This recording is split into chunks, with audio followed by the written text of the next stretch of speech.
یہ ایک قصر کا مسئلہ میں نے بیان کیا تھا، وہ بہت زیادہ اس کی ویڈیو وائرل ہو رہی ہے، عجیب و غریب اس پہ لوگ سوالات کرتے ہیں۔ تو ایک کسی نے سوال کیا ہے کہ قصر تو حضور کے دور میں تھی، اب تو بہت آسانی ہو گئی ہے، کوئی خوف نہیں ہے کافروں کا، تو اس لیے اب قصر نہیں کرنا چاہیے، قصر تو اس وقت کے لیے تھی۔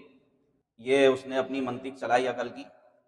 تو نبی پاک صلی اللہ علیہ وسلم قصر کا، آپ سمجھتے ہیں نا قصر کسے کہتے ہیں، یعنی جو 92 کلومیٹر کا سفر کرتا ہے، اپنے شہر سے نکل جاتا ہے 92 کلومیٹر کا یا اس سے زیادہ کا سفر کرتا ہے، اور جہاں جا رہا ہے وہاں 15 دن ٹھہرنے کا ارادہ نہیں ہے، 15 دن سے کم ٹھہرنے کا ارادہ ہے، تو اب اس کو نمازوں میں قصر کرنی ہوتی ہے، یعنی جو 4 رکعت والی نماز ہیں وہ 2 رکعت کر کے پڑھے گا، جبکہ اپنی خود تنہا پڑھ رہا ہو۔ اگر وہیں کسی رہائشی امام کے پیچھے نماز پڑھ رہا ہے پھر تو پوری پڑھیں گے، امام کے پیچھے پوری پڑھیں گے، لیکن اگر اپنی نماز پڑھ رہا ہے تو 4 رکعت والی نماز کو 2 رکعت کر کے پڑھی جاتی ہے، اس کو کہتے ہیں قصر۔ تو اب یہ قصر واجب ہے، جو نہیں کرتا وہ گناہگار بھی ہوگا اور نماز کو دہرانا بھی ہوگا۔ اب رہی بات یہ کہ حضور علیہ السلام کے زمانے میں تھا، یہ بعد میں نہیں ہے، تو ایسا بالکل بھی نہیں ہے۔ حضرت ابن عمر رضی اللہ تعالیٰ عنہ سے یہ سوال ہوا کہ حضور علیہ السلام کے دور میں یہ قصر کا حکم تھا، اور وہ بھی اس وجہ سے تھا کہ کافروں کا خوف ہوتا تھا، کفار کا خوف ہوتا تھا، اب تو امن ہے، اب ہم کیوں قصر کر رہے ہیں؟ تو حضرت عبداللہ ابن عمر صحابی رسول نے فاروق اعظم کے شہزادے کہا کہ یہی سوال میں نے اپنے بابا جان سے کیا، حضرت عمر سے، تو انہوں نے فرمایا کہ یہ اللہ کی طرف سے ایک رعایت ہے، اس رعایت کو قبول کرو۔ اور پھر نبی پاک کی پوری زندگی دیکھیں، حضور جب بھی مینا تشریف لاتے تو قصر فرماتے، یعنی 2 رکعت نماز ادا فرماتے، جب بھی مینا تشریف لاتے تو 2 رکعت نماز پڑھتے، یعنی قصر پڑھتے۔ تو جب 92 کلومیٹر سے زیادہ کا سفر ہو اور 15 دن سے کم ٹھہرنے کا ارادہ ہے، تو بھی صورت میں جب آپ اپنی نماز پڑھیں گے تو 4 رکعت والی جو فرض نماز ہے اس کو 2 کر کے پڑھیں گے، اس کو کہتے ہیں قصر کرنا۔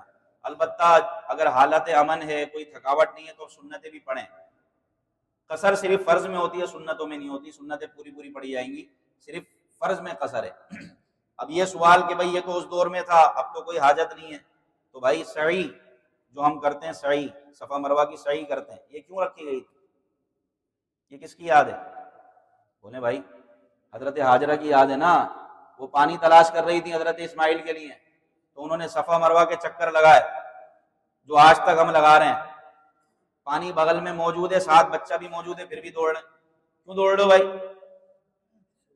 کسی کی ادا کو ادا کر رہے ہیں، یہ واجب ہے۔ تو بعض لوگوں کی ادائیں باقی رکھی جاتی ہیں، رمل کرنا، اکڑ کے چلنا، یہ تو تکبر ہے۔ اکڑ کے چلنا کیا ہے؟ وَلَا تَمْشِ فِي الْأَرْضِ مَرَحًا، زمین میں اکڑ کے نہ چلو۔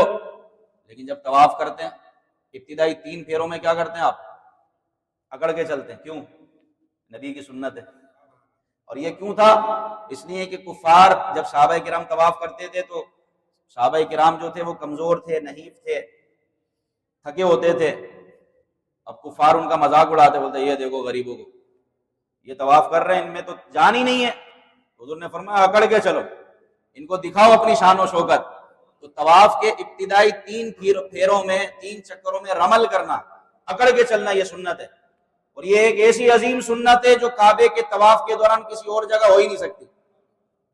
اکڑ کے چلنا یہ وہ سنت ہے جو صرف طواف کے دوران ہے، کسی اور جگہ اکڑ کے چلنا ہی منع ہے، صرف طواف کے ابتدائی 3 پھیروں میں وہاں اکڑ کر چلنا سنت مبارک ہے۔ تو اسی طرح قصر کو بھی باقی رکھا گیا کہ یہ اللہ تعالیٰ کی طرف سے صدقہ ہے، اس کو قبول کرنا چاہیے، اور اللہ تبارک و تعالیٰ نے ایک رعایت دی ہے تو اس رعایت کو قبول کرنا چاہیے۔ اور قصر نماز وہی پڑھے گا جو 92 کلومیٹر یا اس سے زیادہ کا سفر کرتا ہے اور 15 دن سے کم ٹھہرنے کی نیت ہے، تو اب وہ مسافر ہے اور اب وہ قصر کرے گا۔ اللہ پاک سے دعا ہے جو سنا یاد رکھنے کی توفیق عطا فرمائے۔